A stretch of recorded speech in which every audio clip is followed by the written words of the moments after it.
রাস্তার দুই ধারে সারি সারি সাম্পান, একপাশে সমুদ্র একপাশে পাহাড়, এই তো নিয়েই সবকিছু মিলে আসলে মেরিন ড্রাইভ রুট মানে হচ্ছে টেকনাফ যাওয়ার যে রাস্তাটা। এই মেরিন ড্রাইভ রুটটা কিন্তু আগে শুধুমাত্র ভিডিওতে দেখেছি, আজকে নিজের চোখে দেখা সৌভাগ্য হলো বাস্তবে দেখতে। এটা অনেক বেশি সুন্দর, অনেক বেশি মনোমুগ্ধকর। তো আপনারা এখানে কিভাবে যাবেন সেই ডিটেলসটাও কিন্তু আজকে শেয়ার করব। আপনারা এখানে মূলত অনেকভাবেই যেতে পারবেন। এখানে অনেক ধরনের ভাড়ায় বাইক পাওয়া যায়, আপনারা বাইক দিয়েও যেতে পারবেন। তাছাড়া বিআরটিসির দোতলা বাস আছে, যেটা সুগন্ধা পয়েন্ট থেকে বুক করতে হয় আগের দিন, ওইটা দিয়েও আসতে পারবেন। তাছাড়া চাঁদের গাড়ি তো আপনারা সবাই জানেন, চাঁদের গাড়ি দিয়েও যেতে পারবেন।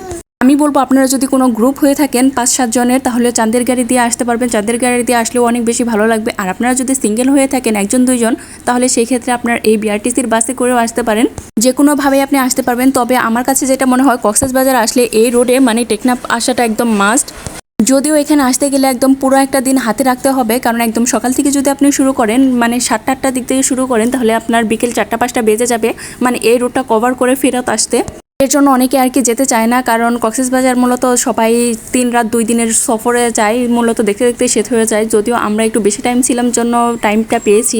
তারপর আমি বলবো আপনারা যদি চান বা সম্ভব হয়, তাহলে কিন্তু এইখানে অবশ্যই আসবেন। তাহলে আপনি একসাথে অনেক কিছুই স্বাদ পেয়ে যাবেন, অনেক সৌন্দর্য দেখতে পারবেন, প্রত্যেকটা পয়েন্টে আপনার ভালো লাগবে। তাছাড়া পুরো রাস্তাটাই আসলে অনেক বেশি সুন্দর, দেখার মতো। আপনি বসে বসেই দেখতে পারবেন, অনেক বেশি ভালো লাগবে। আমার কাছে তো অনেক বেশি ভালো লেগেছে।